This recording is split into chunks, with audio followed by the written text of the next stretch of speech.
let's talk about why clarity is vital. Now, as you can see here, we usually wake up ready to fulfill our potential, and then unfortunately, we lack clarity and have no system or formula in place. We set goals, we don't keep them visual, and we burn out. We want success for ourselves, and this is my big one, that third frowny face. We avoid accountability and get overwhelmed by distractions. In the chat box, just put yes if you get overwhelmed by accountability or excuse me, avoid accountability and get overwhelmed by distractions. Yeah, it's one of my biggest challenges. I mean, it is otherwise we would all be billionaires. I mean that's the challenge. We attend training, receive burst of motivation, and then walk away with a lot of great ideas. And then we don't act on what we learn, and our business plateaus. And as I said, nothing makes me happier than watching people learn a strategy, put it into play, and watch them have the success from it, okay? So why this matters, and we've got to get real clear, 80% of real estate agents fail because they're missing a system, a model, or a plan to follow. Here's the lie they tell you. Start your own real estate business, be creative, go and figure out all these cool things you want to do, and you're going to have great success. And then you come into the business and there's some of these people that have been here 18 years and you're like, man, why can't I just do what they're doing? They seem to have it all figured out. Well, they've got 18 years on you, 15, 10. They're having a great business, but maybe their business could have been 5 times as big and they could have made more of an impact with those that they were supporting. 70% of working Americans experience burnout in the last 12 months. 3% of the population sets goals. 1% of those people who set goals write them down. And only 6% of those who set goals actually achieve them. 6% of those who set goals actually achieve them. Okay. That's crazy. Yeah. So, and so let's talk about this for a second, then I'll come back to you, Anna. So the reason most of us don't hit our goals is we have great ideas, but we don't have a strategy to execute. Remember, do you have a strategy or are you just throwing new tactics at everything? We're going to talk about a lot of the balance between the two in these sessions. So again, of course, Abraham Lincoln, give me 6 hours to chop down a tree and I will spend the first 4 sharpening the axe. I think about it all the time. Do we have a clear enough play to go run that this year you go, I'm going to do this, this, this, this, and I believe in it so much that when I do that, I'm going to have the results that I'm hoping for. Instead of, yeah, I asked somebody the other day, and we were at a live training session, and I go, how many listings are you going to sell this year? She goes, 12. I go, okay, cool. I go, how'd you get to that number? She goes, yeah, last year I did 6, so I figured just might as well double it.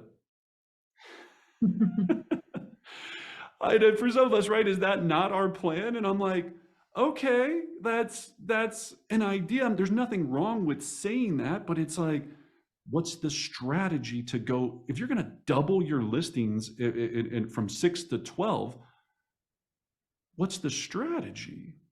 That would be like, I do 100 sales and be like, yeah, I did 100. I might as well just go ahead and do 200 next year. The 100 was pretty simple. So we got to take time to build this out. There's nothing wrong with setting that goal and going, I'm going to double my business or I'm going to do this. But when I ask you, I'm going to go, cool, break that down for me. Where are those extra 6 listings going to come from? And usually when I ask that second question, people go, yeah, I haven't really given that much thought. I don't know. I'll probably do a couple more book clubs. Maybe I don't know, right? That's the challenge. We've got to create this mind map, this mental map of where we want to go so we can get to exactly where we want to be. And that's what we're going to talk about today in very detail. So today is one of those days where I need you to take a lot of notes. I need you to understand, just like I say a lot, there's nuance in these details. Do not take away from this, I'm going to go do it some simple way and do my version of it. Pay attention to the details of what we're trying to explain here, because we're going to be talking about making sure that you have the plan that you want, the clarity that you want, and how to bring that to life. That's the biggest piece of what we've got to really get mastery on. Is you're talking about chopping down this tree. I tell people all the time, is your axe sharp? Or are you hitting the tree with the same baseball bat you were using last year? It's kind of hard to chop a tree down with a baseball bat, banging your head time and time again. Let's sharpen this bad boy up and then just go run the play. All right. So, Anna, in doing that, one of the things that you're a big proponent of is what we call priming, right? So, can you talk to me a little bit about what priming means? Yeah, so it's a principle of neuroscience, which is a nerdy way of saying what you consume is what happens around you. So there was a study that was done a couple of years ago where they took 50 people, random people, and they gave 50 people a hot cup of coffee. And they gave the other half of that group a cold cup of coffee. Then after they held this cup of coffee in their hands, they surveyed these same people, the people that had the hot cup of coffee perceived the interaction of the person asking to hold their cup of coffee as positive, as warm, and as friendly. When they interviewed the people that were holding a cold cup of coffee, their perception of the world is that it was rude, that person was chilly, that person was not someone that they would want to continue a conversation with.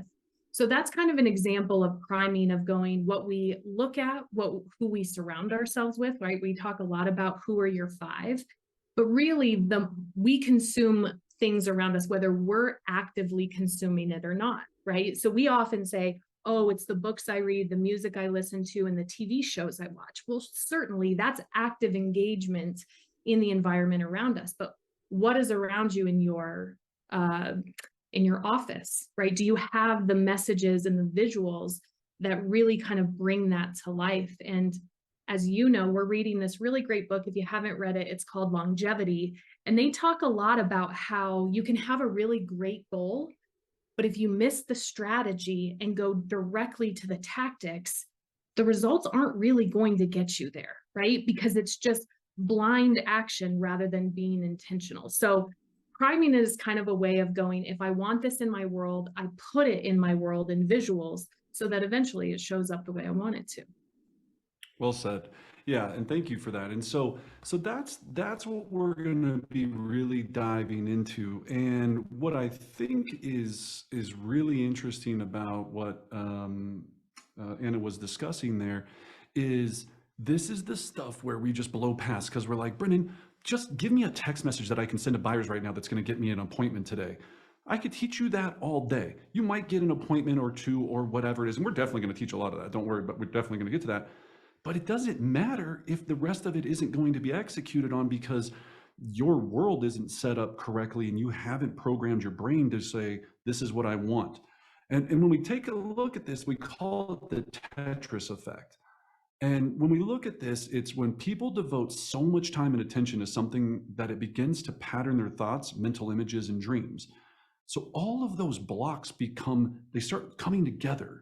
Your brain is so powerful that when you explain to it exactly what you want, it'll start putting those things into place. It won't always do it exactly the way you thought it was going to come, but we've heard all of this. We've watched, some of you have watched Oprah Winfrey talking to Jim Carrey about the $1 million check, or 10 million, I forget what the number was, right? That he put in his pocket and he visioned himself, getting this in a movie role, all of these things.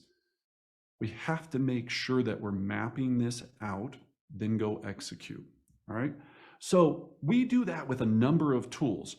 Now, for a lot of you, you hopefully have already completed this during your onboarding process. We're not going to spend a lot of time on the When Everything is Awesome in 3-year tool today because we're going to take it to the next level. Okay. So when everything is awesome, and some of you that are in the real estate world might have done, they call this career mapping or future mapping or whatever it is the term is. We just call it when everything's awesome in 3 years.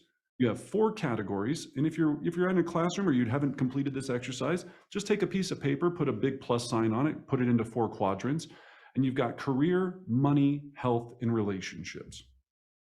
This is level 1. This is what we're going to just talk about for a few minutes and get these down. What I'm going to do is, in my mind, when everything's awesome in 3 years, I'm going to write down the bullet points of what I've accomplished in 3 years. So when me and you were sitting here toasting a glass of your favorite beverage, you're going to say, Brendan, you know what I'm so proud of that I accomplished in the last 3 years when it comes to my career? Put in that statement. You know what I'm proud of that I completed with my money? Bop, bop, bop, bop, bop. You know what I'm really proud of that I completed with my health? Fill in the blank. And then you know what I really am excited about that I completed this last 3 years with my relationships? Bop, bop, bop. So on this form, and we'll have it in the chat box for you to download as well, is you see at the bottom of it, it's got what we call the SMART acronym. The first thing we have to do is get all these bullet points down. Then we have to take it through a very challenging auditing process. Now, a lot of you have sent me this form, right? Because you're proud of it, and I will take any of them. Feel free to send me all of yours. I review all of them. What I always respond back with is it specific enough? So you'll see people put on there for money. I'd like to pay off my student debt in the next 3 years. Okay, cool. How? What's the specifics? What are you going to do to eliminate that student debt? So that phrase would change to, I'm going to eliminate all of my student debt by living off of X amount of money, taking a portion of what I make and taking it down month by month until it's gone. That's telling your brain this is exactly the play that you're going to do. Not going, man, I hope that school debt goes away somehow faster than I'd like, right? That is not specific. So you have to really do these detailed audits. The goal is to have 3 to 5 bullet points, no more than 5, no less than 3. And now you have a draft of what you want out of this world. Now, I get questions all the time. Do I have to use those 4 categories? Use whatever categories you want. These are the 4 categories. I know when this is taught in some other ways, they go do career and money, and then you can pick the bottom 2 to be whatever categories you want. This is like the 4 food groups, right? Where we're just trying to look at where you want to go with your career. What are you going to do with your money? How are you going to take care of your health? And then what are the people that you're going to need in your life or cut out of your life to get you there? Right? And the final pro tip on Now, that, Brendan, yeah, is to do it in statements as if it's already happened. Not, I will be out of debt free, but I am debt free, right? I think if we continue to write these statements as if they were going to happen, the likelihood of them happening decreases significantly. absolutely. So we have a whole bunch of great videos on this. There's a YouTube video that we have. We can share that one as well on how to do this in complete detail. But this is level 1. First, we got to get it on paper. Another exercise you can do to really help you do this, instead of trying to put so much thought on each bullet point, just write down everything on your wish list that you want to accomplish in this next 3 years. Then try to get it down to 3, 4, or 5. What would be the 3 to 5 most important? Because under career, you could be like, I want to do this. I mean, right, Anna, we're going to do this, and we have this, and we're going to do this. And I'm like, I'm never going to get there if I have all of this chaos in there, right? Some of us are really super healthy and we do all this great health stuff. And so it's like, I'm going to do meditation. I'm going to read 57 books. I'm going to blah, blah, blah, blah, blah. If you could only have 3, try to get it down to 3. And then you'll realize, all right, I got to put this other one in the 4th or a 5th because it's so powerful. Less is definitely more on this. Yeah, your brain can only handle so much, okay? So now we take this is level 1, so complete that exercise. And what I want to take you through today is making sure when we talk about the annual goal, think about your career box. The first thing we got to do is put into the goal calculator, or you can do this manually, exactly what you want from your real estate business this year. So we have that on the Pulse dashboard. This would be how much sales, how much GCI, all of the money you're going to make, or you can just write this out on a piece of paper, but you got to figure out exactly in a perfect year, we're going from 3 years to what am I going to accomplish in this 1 year for my real estate business? Okay, so that starts with getting that clear. Then the second piece is we take that and we go out of a year, I've got to decide how many weeks I'm going to work. And here's the thing I want you to think about, especially for this week. I know you're tracking your authentic numbers. Either, can we put a PDF of the scoreboard in there too? I know I'm asking for a lot this week, but it's a lot of tools in here that we need to have. And for the market centers, if you can print these out, what I want you to do is once you have your year, I want you to fully complete a weekly scoreboard with your perfect week.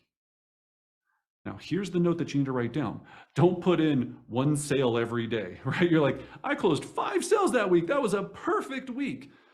No, take your year goal. And if your year goal was to do 52 conversations, have X amount of agreements signed, have 1 closing per week, here's the challenge that you have with the weekly scoreboard. People get a little flustered and they go, well, I only want to have 12 sales. Not only 12 sales is a lot, especially depending on your price point, right? If you're in Aspen, 12 sales is a cajillion dollars, right? If your goal is 12, you go, Brendan, on the weekly though, is that 0.25? Yeah, because it's 1 sale a month, it would be 0.25 for the week. That number's totally fine. If your goal is to sell 12 houses this year because you're maybe brand new or you live in Aspen or whatever it might be, then it's totally fine putting 0.25 in the goal category. The numbers that we care about the most, and that's why they bookmark this form, is conversations and ambassadors. When you nail both of those, it squeezes all the money out in the middle. That's why they're one's at the top and one's at the bottom. All right. So what I want you to do is fill out a complete weekly scoreboard with what a perfect week would look like. So here's what this would look like. If your goal for conversations is 50, 5 days a week, you have 10 written into this, right? So you put the dates in, you can even just put this week's dates, whatever it might be. You're going to go 10, 10, 10, 10, 10, 10, 10, telling your brain I've already accomplished it. Then from that, how many appointments set would you need, or excuse me, appointments held would you need? Okay. Perfect week, how many appointments held do you need to have to hit your goal? Then, and it's fine to put zeros on this. There's going to be days you don't need, that's the beautiful thing. You don't have to do so much, but I want you to create a perfect week here. Closed units. Again, if your goal is to close 4 a month, then it would be 1 a week. So maybe you put that closing on a Wednesday. When do we not want to have closings? Mondays or Fridays, because it's a nightmare with all of our titles and the drama and we can't do it, and then if something gets pushed, right? So usually you'd want that closing in a perfect week to be on your Tuesday, Wednesdays, and Thursdays, right? Then how much did you make in closed volume from those closings? Then how much did you make in paid GCI? And then in a perfect week, how many ambassadors did you add?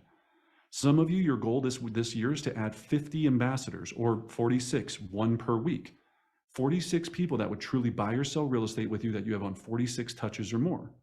So you just need to think about, on a perfect week, I added 1 on Wednesday, 1 on Thursday, whatever the date is that you're going to do that.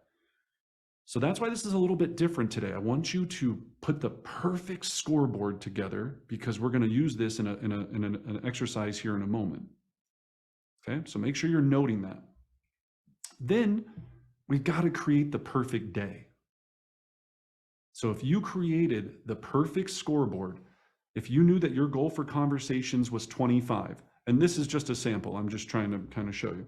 And again, the perfect scoreboard for you is maybe you hate calling expireds or doing any outbound lead generation whatsoever.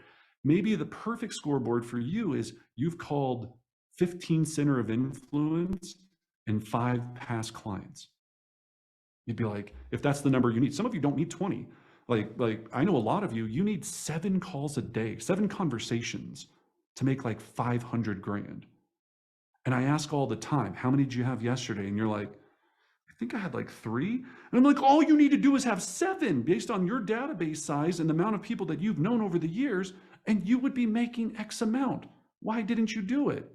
Well, you don't understand, Brendan. I mean, my dog, the daycare was closed yesterday, and so I had to pick him up. And then, we've got vacation coming up, so I had to go get my hair done, my nails done. Then, of course, we fill the buckets with everything else because we're not clear on how we need to win the day. All right? So, perfect day, what would it look like? Take a picture of it, right, with your phone or whatever it is, or if you want to print one of these out and create the perfect one. So I want a perfect week, I want a perfect day. Then we're going to start putting this together, and we're going to create a vision board that actually serves a purpose. Now, I have done vision boards, I probably every year for, I don't know how many, 15 years going on now. And my first vision board, and I'll very, very much explain it to you, was like a yacht, a Rolex. I think it had me at like a Lil Wayne concert. Like I was like backstage at Lil Wayne. You know, I'm pretty sure that's what it was. I had a Bentley on like on dubs on rims, right? Like I came from a very different, you know, world at that time. And so my vision board was very much, I think I had like a G5 on there.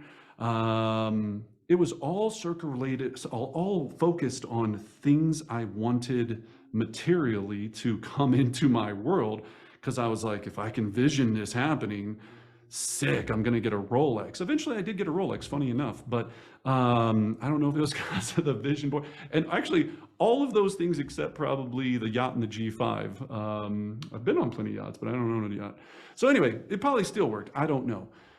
But the thought process of this being looking at this and going, of course, you have the materialistic items. What we want to start thinking about is programming your mind with this vision board to create a very purposeful board. Now, remember, you just created a rough draft of everything you want to accomplish in 3 years on your When Everything is Awesome. Now, we need to go and try to think about finding those visual items. And obviously, you see a portrait. Is this portrait and the other one's landscape? Is this portrait mode? I don't know, right? Up and down, I call it, versus landscape, right? So this is a way to do a vision board where now we're going to take a purposeful, pulse-driven vision board and go, think about it if this vision board was kind of broken into 4 quadrants. So maybe in your career in the upper left-hand corner, one of your things is you want to be this in your market. You want to obtain this or that. Take little things of your scoreboards and go, these are the things that I'm going to accomplish to make sure that my scoreboards are done. Now, with the scoreboards, this is just telling your brain, this is what a perfect day looks like, what a perfect week looks like, and what my perfect year looks like. I think if you, mine's right here. I mean, I would jack my whole camera system up if I tried to show you. But if I showed you my vision board, it's just staring at me every day. When I see the perfect day, week, year, it's telling my brain, this is what we're going to do. Whether you like it or not, brain, we're getting there.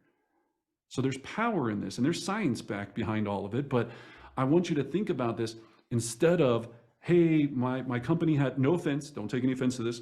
My company had a vision board training, and so we came in, there was a bunch of exercise, or a bunch of magazines. I had, fitness magazines, so I put a picture of a gal, doing push-ups, which is awesome. Put that in your health section, but also remind you, what does that remind you of on your When Everything is Awesome?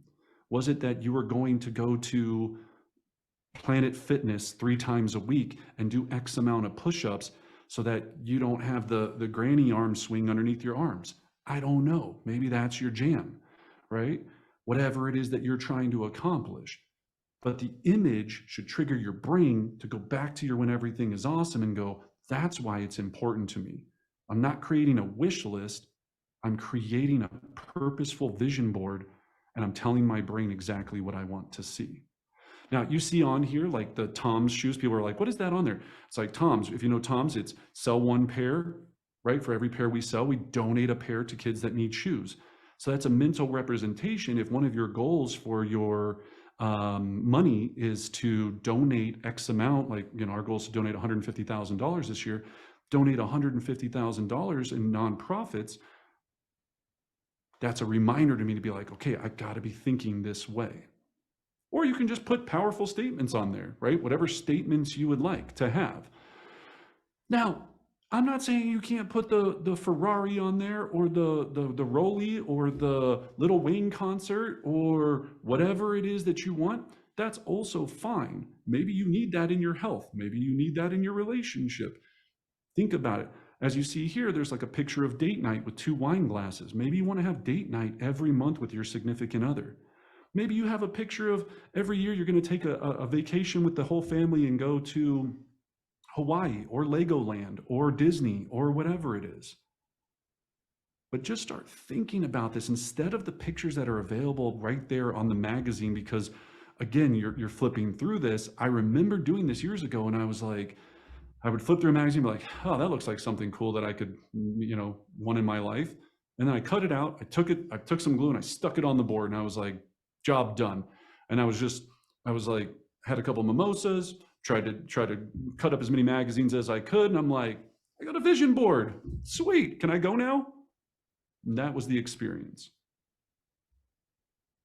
And that's a Now common thing, right, Brendan? I mean, I yeah, think a lot of people in vision boards, while with the best intentions, they're often misguided of just positive pictures that make me feel good, which there's nothing wrong with that, but that's not really a vision board. Vision boards are anchored in our goals, in what we set out to achieve. And the clearer we can get those pictures, those images to connect, the more powerful the result, right? love it. Yes. So don't take my word for it. So Oprah says, now I am a powerful manifester of anything I want in my life. And it started with a vision board.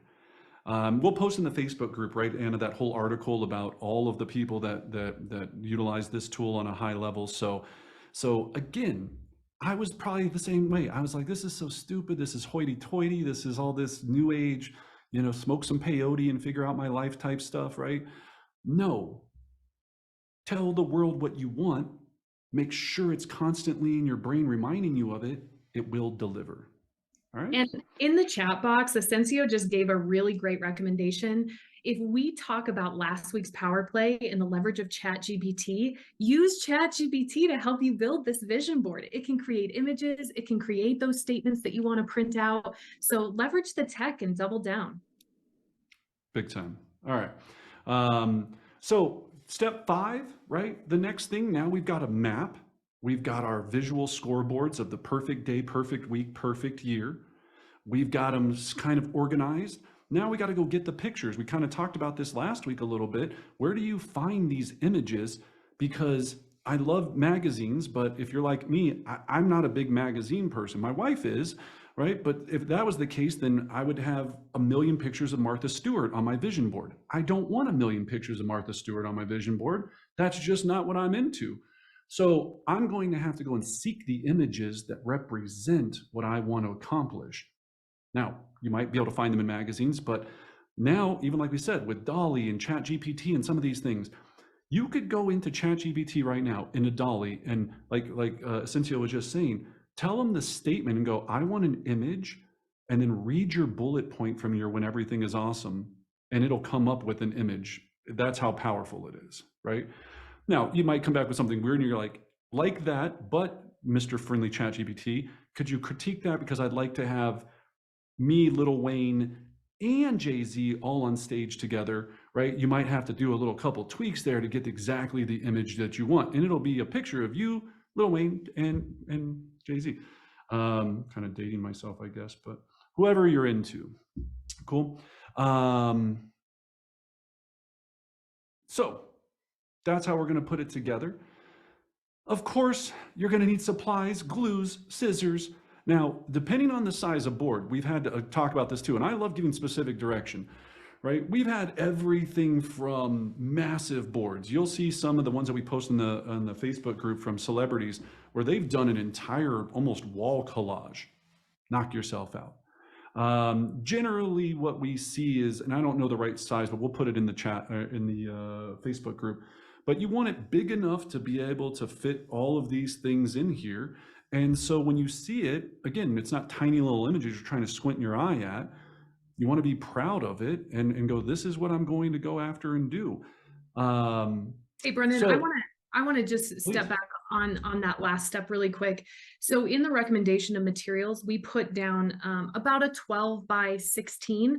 That's really kind of like the beginner starter level. It's a little bit smaller. If you're a person that tends to overthink, overanalyze, and perfection holds up progress, start with a smaller board. The average size that we typically do when we host our vision board clinics is a 22 by 28. And that kind of gives it a little bit more full size. So those are just some sizing recommendations for those that are looking on Amazon on what they should purchase. Yeah, I think I've always done probably a 22 by 28 or bigger in doing that because I can't really cut to save my life. So putting it all together, of course, begin laying out your images found from the magazines or the ones that you've printed or utilized. and then getting this all organized. And remember, the goal here isn't perfection, it's purpose, right? Don't, like Anna just said, don't overanalyze it, don't overthink it. You can always find additional images in the future, but you're really wanting to spend the time on this to really map it out. And this is a process. It doesn't take 2 seconds to do. What happens is we get busy, we do all these things, and then we end up in March going, man, I'm just not really happy. I don't feel like I'm really getting to where I want to go. I don't know if I really can remember where I want to go. Well, did you do the right steps in January to make sure that that doesn't happen? All right. So the next thing is hang it up, right? And then here's the big pro tip. The reason we do ours vertical is because that way you can take a picture of it and have it as your screensaver. Now, if you want to add pictures of your actual family, because I know some of you and your dogs have to be on your screensaver, I completely understand. Gosh forbid if your family or dogs weren't on your screensaver. Make them part of your vision board, right? You're not going to forget them. You see them almost probably every day, right? But think about how much more powerful it would be as every time you turn your phone on, you see your vision and you remind yourself going, am I on track, off track? Am I getting any closer to that investment property? You've seen that type right one, right? Maybe it's a vacation home in the mountains that I wanted to accomplish. Maybe it was to have 4 rentals by the end of the 3-year period. You could have little rental houses on there with crackhead tenants, you know, sitting on the front porch, whatever you want to do, right? Just joking. That's how my rentals are. So that's true, right? But whatever it is, to make it a realization of what you're trying to have on there. All right. So, and then the last piece of this is then you have the ability to now put it next to your bathroom mirror, right? So look at your board right before you fall asleep every night. You can make a mini version of this if you want, if you take a picture and put it into a PDF. So your brain is very impressionable as it drifts into sleep. By focusing your attention on something during that period, you increase the probabilities those same images show up in your dreams and waking thoughts the next day, right? So hopefully you all are brushing your teeth at the end of the night. You wake up, brush your teeth in the morning, look at the mirror, look at what you're going to accomplish. You've got your when everything is awesome. You've got your goals there. You've got it all posted and you're ready to rock and roll. All right. So let's talk about it. Don't create a board of wants, create a board of accomplishments. That's huge. Keep your when everything is awesome visual during your process. Create the perfect year, week, and day for your real estate business. This is your life. Take it seriously. So if you have to this week, schedule a time period to do this. If you're, you know, if you need to talk to your office and be like, we got to get this, we got to talk to the committees and get this on the books. We got to do this, people. Don't let them hold you up, right? Do not go, well, you know, then all of a sudden something happens. All that stuff is great. Get started. We've got a week to accomplish that task. That's what we deliver in Pulse.